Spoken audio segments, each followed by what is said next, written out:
Demetrious Johnson, you're next. You're a bum. Okay? Number 1, quitting a Mighty Guru podcast. Now, we knew MMA Guru was a bit of a weird type of guy. He hates on individuals from a certain type of place of the world that doesn't have, snow white skin and stuff. We know this. But the thing you can't say about him is that he's just done it now. He's always been like that. So when you linked up with him, he is hours and hours of footage of him calling Dagestanis inbred, of him calling brown people board hoppers and saying the UK is getting, calling whatever malarkey he's starting to say. He's been like that. Khabib has also always been your boy. His dad was shouting you out from time. His team was, you wrestled with him. Hey, John Porter. Right? All of that nonsense. So you saw all that and you said, yo, let me link up with the top up of this guy. And then when he says something again that he's always said, I'll just leave him. So he's a double agent snake. He's a double-headed snake. You snake the Guru and then you snake Khabib. And you can't trust these type of guys. So how am I going to trust your analysis when I know you're a man of, a very wary nature? Yeah. Further on that wary nature, this whole link up with Winged Redemption and Death Sentence, or whatever, isn't it? Winged Sea. You're being a little clout Jezebel. Like Ken Carson said. Right, you're a little clout slag. Because you had no motion when you were champion. No one cared about you. Lower selling pay-per-views and you got kicked out for Ben Askren. You got sent to, better learn Chinese, buddy. That's what happened to you. Real talk. Thai. Yeah, better learn Thai. And so what you're doing with this death sentence guy is you're leading someone with learning difficulties to assured CTE and a low quality of life because of that. If this was any type of if this was any other type of profession, you'd be arrested. You'd be arrested and you'd be, spoken as like a bad person that he is. But because it's MMA and he's a nice guy, the bold guy with a pushback hairline, he gets a pass. On that, with other people's nuts in his mouth. Khamzat. This whole Khamzat take.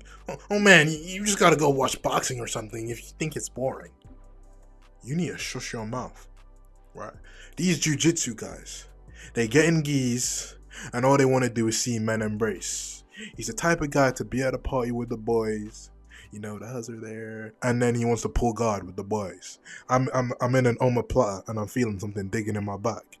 That's not a gun, okay?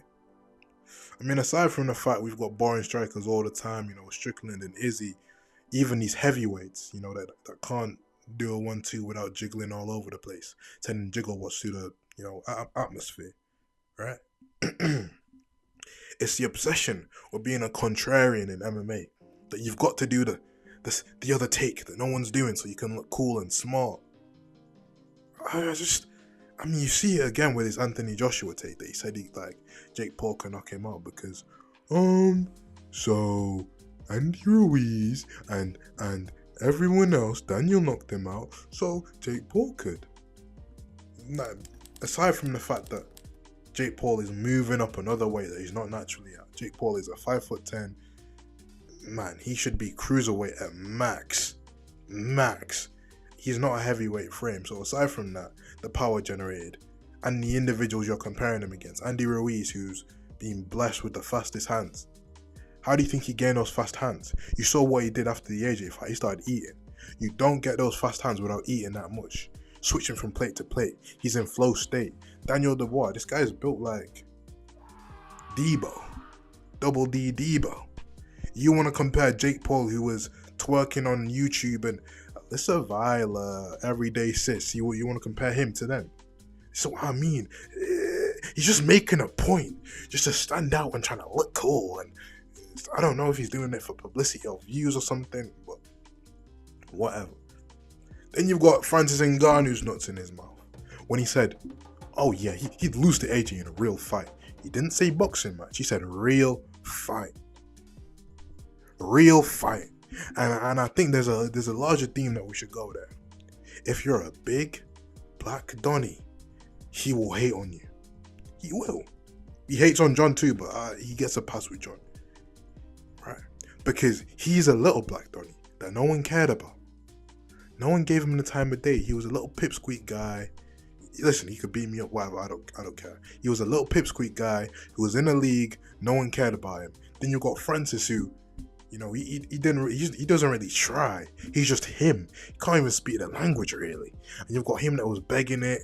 Oh, I'm the king. Let me do this funny move like Dominic Cruz. He was doing all of that. It's cool. TikTok highlights 10 years later.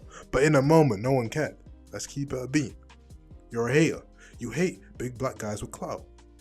Because you remember the times you didn't have clout. Thank you. That was my thesis.